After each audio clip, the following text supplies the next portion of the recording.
예를 들어 김호중 씨가 블랙박스를 직접 부셔버렸다고 하면 자기 증거를 자기가 없애는 것이기 때문에 이거는 증거인멸죄에 해당하지 않습니다. 근데 경찰이 봤을 때 상해는 상해 진단서가 있어야만 인정되는 건 아니기 때문에 특가법상 뺑소니죄가 인정될 가능성도 있습니다. 이제 지금 김호중 씨한테 적용될 수 있는 거가 일단은 도교법상 사고 미조치죄는 일단 이건 하나는 이제 성립이 되는 거고. 네, 안녕하세요. 자유롭게 하변 하중기 변호사입니다.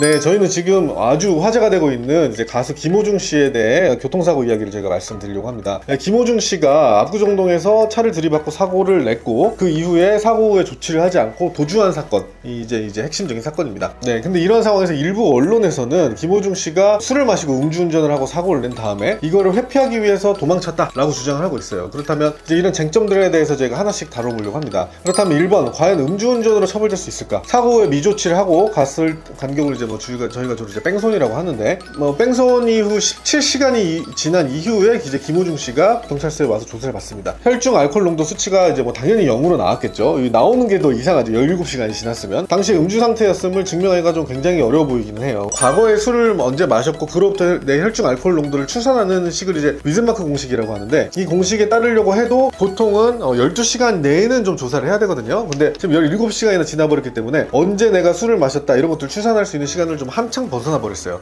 만약 김호중 씨가 이제 대표나 매니저한테 나 지금 술 취했어, 그러니까 너가 대신 운전했다고 해 라고 지시를 한 정황을 경찰이 취득했다고 하더라도 이거는 자백이 유일한 증거가 되거든요. 그래서 우리는 헌법상 자백이 유일한 증거일 때는 이걸 처벌하지 못하도록 돼 있거든요. 그래서 만약에 위드마크 공식이나 그 당시에 음주를 했다는 증인들이 있다거나 이런 별도의 증거들이 없다고 하면은 자백이 유일한 증거이기 때문에 음주운전을 입증하기는 상당히 어려워 보입니다.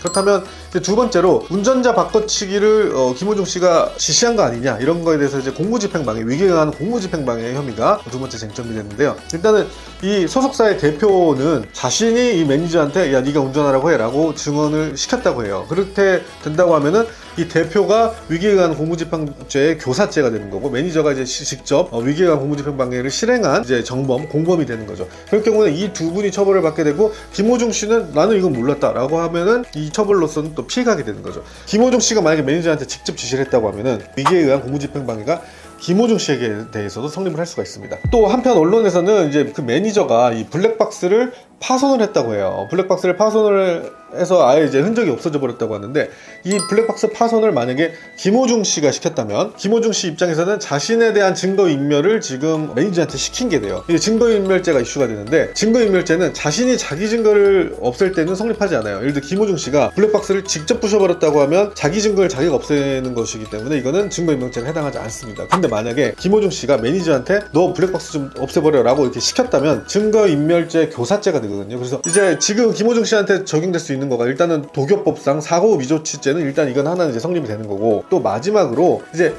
그 사고를 냈을 때 그 피해자가 있잖아요. 그 피해자가 입은 게 상해에 이를 경우에는 특가법상 상해죄, 그러니까 뺑소니죄가 적용이 돼요. 제가 봤을 때는 이 대표와 매니저가 이렇게 발빠르게 움직이는 걸 보면은 이미 피해자랑 상당 부분 합의를 했을 가능성이 높고, 합의를 했었다고 하면 이제 그 피해자가 나 별로 안 다쳤어요 하고 상해에 대한 진단서를 안 낼 가능성도 꽤 있어요. 그러면은 특가법상 뺑소니죄는 적용이 좀 어려울 수도 있지 않나 싶긴 합니다. 근데 경찰이 봤을 때 상해는 상해 진단서가 있어야만 인정되는 건 아니기 때문에 이 정도의 사고라면 상해가 충분히 인정된다. 또 피해 정도나 이런 거를 조사를 했을 때 피해자가 상해 진단서를 안 내더라도 상해로 인정할 만하다라고 하면은 그 상해까지도 인정될 수가 있어서 특가법상 뺑소니죄가 인정될 가능성도 있습니다. 그래서 어떻게 될지 저도 김호중 씨가 잘 몰랐지만 이번 일 통해서 좀 알게 됐는데, 어쨌든 이제 떳떳한 행동은 아니죠.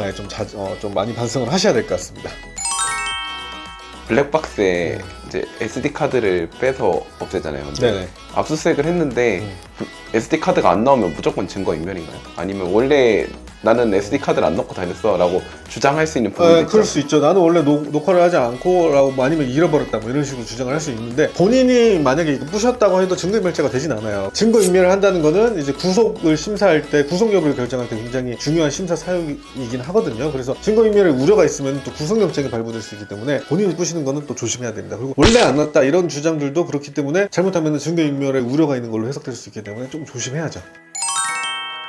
저희 오늘 이제 김호중 씨 사건을 통해서 이제 정말 잘 막으면 도교법 사고 미조치 벌금 정도로 나올 수 있는 사건과 음주운전 뺑소니로 해서 잘못하면 징역이 나올 수 있는 이 범주를 보았고, 요 사이에서 이제 실체적 사실관계도 매우 중요하지만 굉장히 지금 뭔가 방어를 위해서 노력하는 것 같아요. 그래서 앞으로 어떻게 이게 흘러갈지 저희도 관심 있게 보도록 하겠습니다. 네, 감사합니다.